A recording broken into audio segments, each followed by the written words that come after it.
All right, we have a quorum. We're going to go ahead and get started.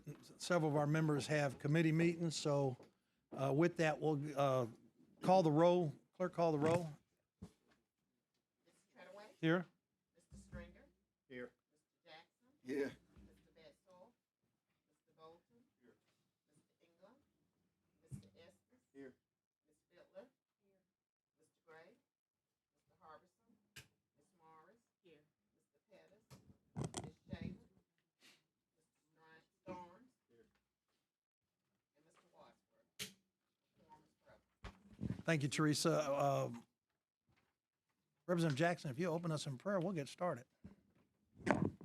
Father God, thank you for the privilege you've given us to serve the state of Alabama and the constituents in our districts. We thank you for the opportunity you've given us to be here to address issues of the state.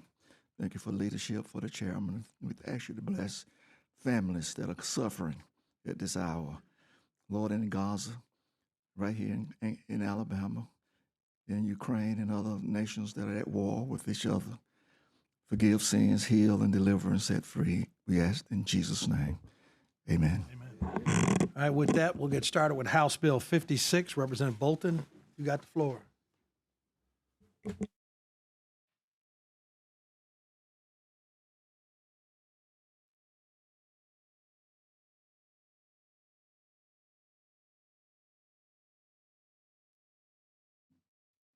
Thank you, Mr. Chairman. House Bill 56 is a bill to amend Alabama Code 1389 18.1 and 1585 30, which is in law enforcement is known as the false name and address law. When an officer has the probable cause or reasonable suspicion to stop someone to get their information under the circumstances where they may be committing a crime. They've currently and for several years been required by law to provide their name and their address. And what this does, and this is at the request of law enforcement and one of the attorneys at the law school and at the University of Alabama, that we add date of birth information to that law because they encounter situations where they've got multiple people in a general area that's got the same name. And they just want to make sure that they're able to validate who a person is. All right, committee members, you heard the explanation of the bill. Do we have any questions? We got Representative Jackson and Representative Morris. Thank you so much, Mr. Chairman. I want to ask the question. When we go back, you mentioned probable cause. Now, kind of explain that. Well, I've been stopped probably cause. Yeah, the reasonable suspicion is really what we've got here. But the officer has the belief that a person is participating or about to participate in a criminal act, and of course, probable cause is caused beyond the reason that probable cause is the existence of cause for an arrest. Reasonable suspicion being what the officer would believe based on facts and circumstances presented to them. On facts, and that guy stopped me because he thought I looked like somebody that. Yeah, well, I mean. Unfortunately, because I was black. Well, no, I didn't. I've never stopped anyone because of their race, but I have stopped people in the past because they look like somebody that we had worn on. And there's a probable cause to stop somebody? No, a reasonable suspicion is good enough to stop somebody to check on and check and see if that's who you think it is. And then once you determine that's not them, you just turn them away. Well, so I had to give them a little instruction in diversity. And what troubled me is that I wasn't doing anything, If I'm speeding, do something. But if I'm just, I watch you come through here a couple of times. I want to know where you going. Wait a minute now. Yeah, no, that's not looking for people to do. Where you get this vehicle? Which I can't speak that kind of stuff. Circumstances. I'm being a minister, and I said that pissed me off. I can understand that. And I told him so. And so I'm through. I'm just wondering what you told them, but we'll I'm say not that for later. I'm gonna pray for you. Representative Morris. Yes, ma'am. Yes, every time we get into reasonable suspicion, you're gonna hear us stand up and do a lot of talking about it because reasonable suspicion for us is like looking at that speaker or paint on the wall, it's gonna happen instantly, and it's just for us an excuse, if you may say so, an excuse of pulling somebody over to say someone actually looked like, somebody reasonable suspicion of actually committing a crime, and you may not have. And there are a lot of great officers, but my granny always told me that one bad apple will sometimes spoil a bunch. So I agree. this is the case with where we are. So let's say, and we don't have an amendment for it right now, but what if an officer gives out, if you ask an officer for his badge number and he gives out the wrong number, he gives you the wrong badge number? Can we add something to that would say that he would get a felony or something along that sort, because that is still being deceitful in the same manner? Well, yeah, but I don't think you'd have too much problem finding where that officer's at because you know where they're at and you just go to their station and find them. I don't think that rises to the level of a crime, but most officers in my career, which is 25 years, don't work by a badge number. They don't work by badge. So They if work I by get name. pulled over and I ask for, what do I just ask for ID, Yeah, that's for the name. for their name? Name and agency. And if they're with the state troopers or the ALEA, they're going to have their name on record, and so will the rest of it. Okay. All right, I got a motion for favorable report. Representative Stinger, all in favor? Aye, indicate by saying aye. All opposed indicate by no. The ayes have it. Your bill has a favorable report. Thank you, Committee. All right, that brings us to House Bill 208. Representative Oliver, I believe you're carrying 208 over? We are gonna do, make sure we get the right one. House first. Bill They were carrying- 209, if you're carrying Yeah, 08 over. 209, we're carrying 208 over. Okay. House Bill 208 will be carried over at the request of the sponsor. We are now on House Bill 209. Go ahead. All right, thank you very much for allowing us to be here and to represent some of our beautiful Alabama lakes. And as you know, they are very popular and a lot of folks like them, so they get a little crowded. So safety and quality of life becomes an issue. So working with ALEA and various other agencies, we have come up with what we believe is a bill that would make it more pleasant and safer. Under existing law, wakeboarding and wake surfing are regulated and prohibited under certain conditions, including within 200 feet of any shoreline, dock, pier, boathouse, or other structure on the waters of the state impounded by Lewis Smith, Harris Dam, which is Lake Wedowee, or Shoal Creek in Lauderdale County, north of Highway 72, and it talks about fines and that sort of thing. This bill would add the waters of the state impounded by Martin Dam to the waters of the state where this law already applies. It would also prohibit the operation of a motorboat above idle speed within 100 feet from any shoreline, dock, pier, boathouse, or other structure on the same impounded waters of the state, including Lake Martin, subject to the same penalties. And that's what it does. So I would ask at this time for a favorable report. Well, just a second. We've got some questions. Representative Jackson and Representative Fiddler. Mr. Chairman, thank you so much. I'm not going to question too much. I see where you struck Shoals Creek out of it. Is there any necessity for that? And you're getting a lot of complaints from those persons that live on these lakes. What is happening? Erosion is a problem. The size of the wake on the wakeboard boats is as high as your head. And this is a national standard that the wakeboarding folks have figured out for how it erodes the bottom of the lake as well as the shoreline. So it's a scientific methodology to decide why to make it 200 feet as opposed to 150 or something else. Most of these are things that we learned in kindergarten about how to be respectful of other people and their property.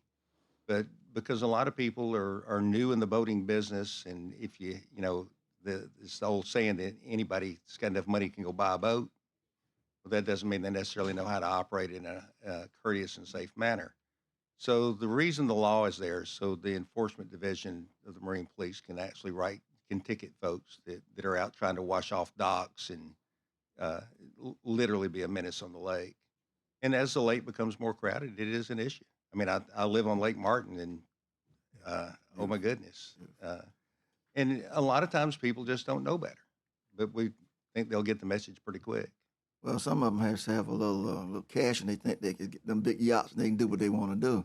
But I appreciate that we're trying to take care of ourselves in this manner.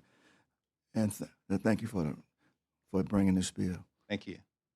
Representative Fiddler. Thank you. So the Boaters Association, perhaps, at Lake Martin, did they know about the bill and they're good with it? Sure, all the or what's- homeowners, hobos, those kind of folks, they're all fully on board. And the Marine Police have done a real good job of explaining it. People have clamored for this for a while because of erosion issues and structural issues on docks and boathouses. And the recreational boater folks, I mean, Well, and the other thing is the 100 feet for motorboats. You think about your kids swimming off the end of your dock, Mhm. and you got people flying about 70 miles an hour. 100 feet's not very far when you look at it, how fast boats go and how many there are. So yes, there is a major safety factor here. thank you. Any other questions from any members of the committee? All right, I'll entertain a motion for favorable report. Representative Estes makes motion for a favorable report. All in favor indicate by saying aye. All opposed, same. The ayes have it. Bill has a favorable report. Thank you. That brings us to our last bill, House Bill 219 from Representative Faulkner.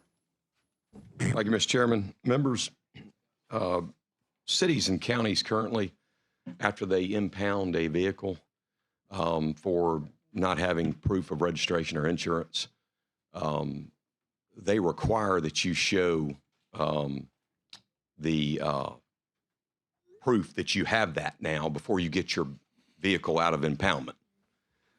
But the loophole in the system, for some reason, the state troopers don't have that.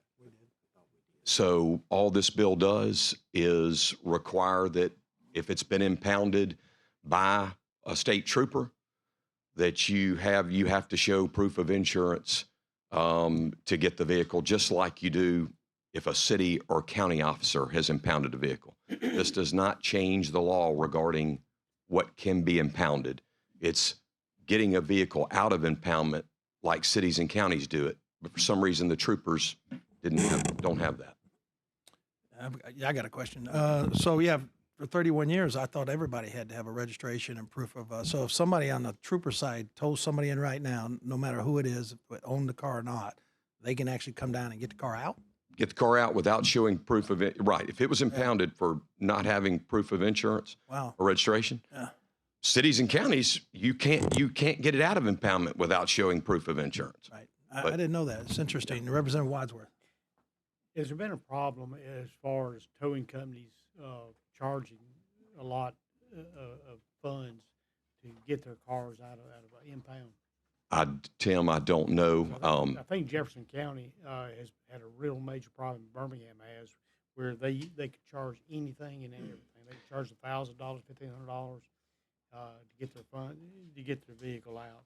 Yeah. No, this is totally separate from that. I mean, if this is not like what I'm familiar with, is in our area we've had people where you park and you're not in a proper parking spot, and then they tow you, and then you got to go deal. But this is if a trooper has made a traffic stop and you didn't show proof of a registration insurance. But what you're talking about, and there is a big problem in our area, and I'd like to see something done about it, is these companies that tow you because you're illegally parked, and then they But charge you a fortune. And this one says that you have to have all the storage fees, all fees. Who are those fees paid to? Are they, The people, you mean the people that? in this bill? Are they paid to the towing company that tows? I would assume they have an arrangement, just like I do. yeah, every police force, city, county, sheriff, troopers have a certain tow yard that they have an arrangement with where when vehicles get impounded, they go to that tow yard. But they have to pay everything out before they can get their vehicle Yeah, now I'm not changing that. That all I'm doing is you got to show proof. If it was in there because you didn't have proof of insurance, you got to show that for the troopers, just like you do for city and county.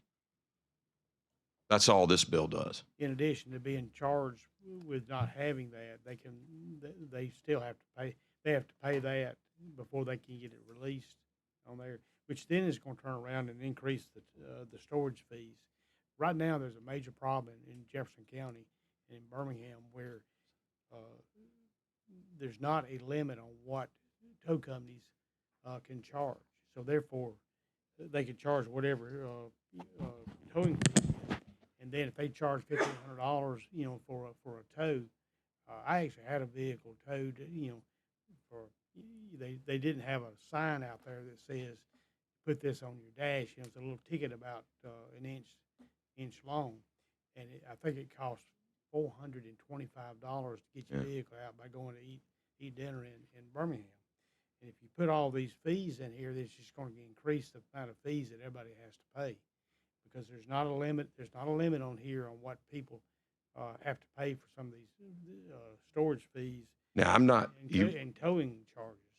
Right. And I'm not for the bill because I don't think it puts any type of limit. No.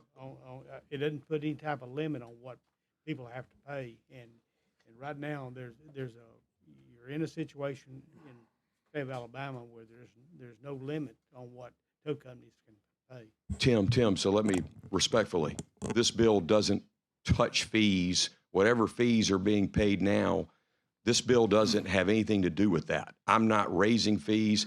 All I'm doing is saying you've got to show proof of insurance if a trooper has impounded a car, just like you would for city and county. I haven't touched fees.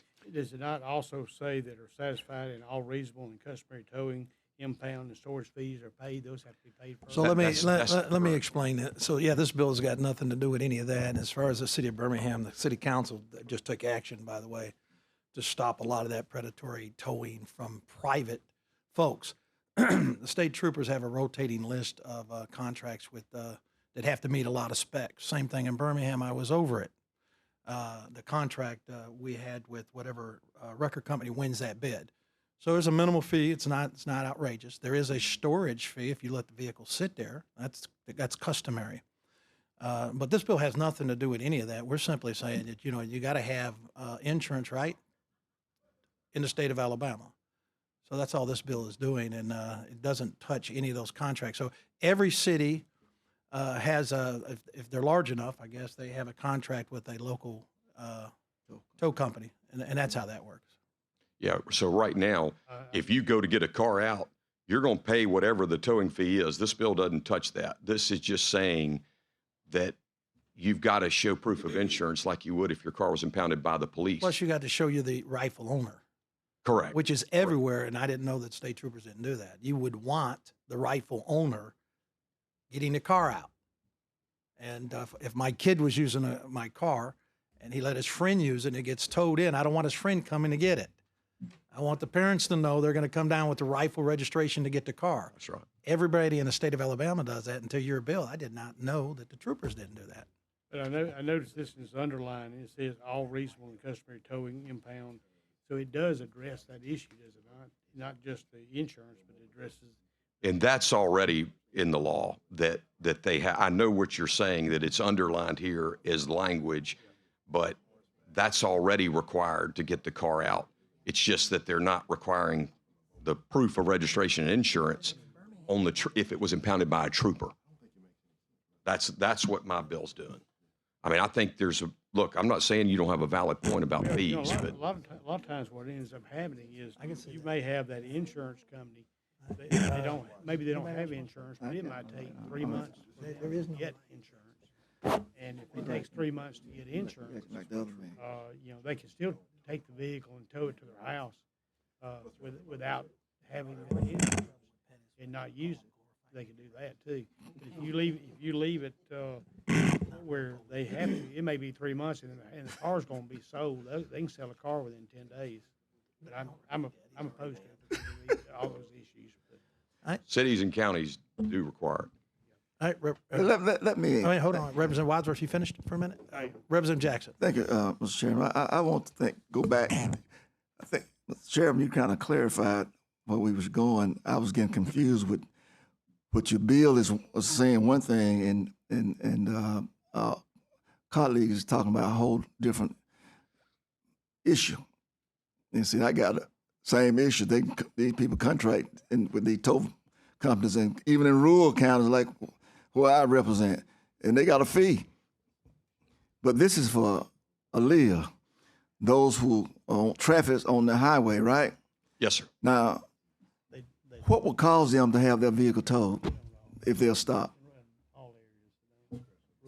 Well, and this bill doesn't touch that either. That's what I'm trying to. The existing law, this section, I guess these police officers here know better than me all the reasons a vehicle can be impounded. What this section's dealing with is the failure to show proof to get the vehicle out. That's what the main issue here is, to show identification, registration. Sir. But I'm asking another question before I get to the pound shop. Right.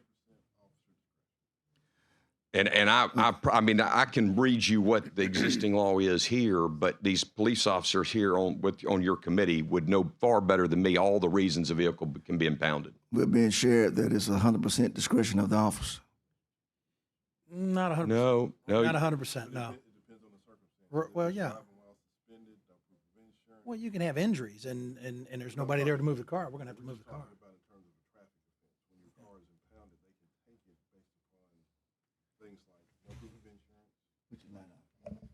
When you get in a traffic offense situation, your car can be impounded for things like no proof of insurance, driving while suspended, driving while revoked, and at that point, it's completely up to the discretion of the officer at that traffic stop. There's discretion as exercise, yes, but there's many other scenarios. Once the vehicle's towed in, though, the process of getting it out across the state, except for the troopers, is that you got to be the rightful owner, have the registration, sure. and you got to have insurance. Well, you can't even get a tag on a car in this state. When you go get a new car, you go down there and you don't have your proof of insurance, they're not even going to issue a tag. So that's not asking anything other than it's state law. But there can be a wreck with injuries, for example, no charges of any kind. They go to the hospital. The trooper's responsible for that car.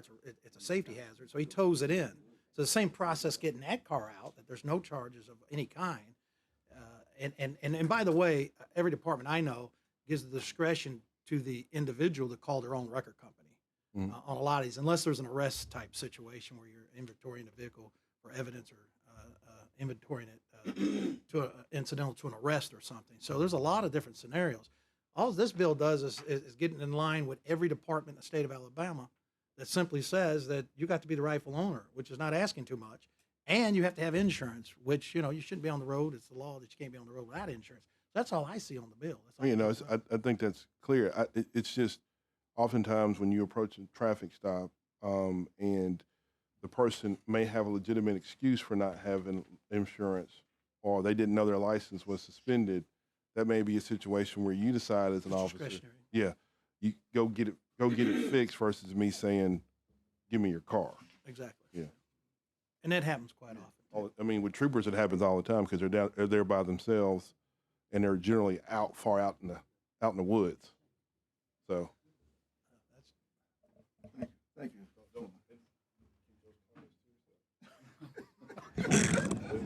As we got a motion for favorable report. You want to speak? Okay, motion for favorable report by. We don't need a second, but thank you, Jackson. I appreciate that. He said he had his light on, but I was looking for a light. I don't know where the light's at. But anyways, motion by Representative Stringer for favorable report. All in favor indicate by saying aye. Aye. All opposed? Opposed. The bill has a favorable report. Thank you, Mr. Chairman. Thank you, members. Entertain a motion to adjourn by Representative Pettis. So moved. All in favor by saying aye. Aye. All opposed? We are adjourned.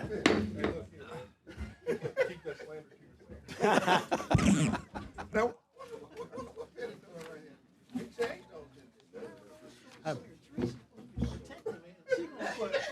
She gonna put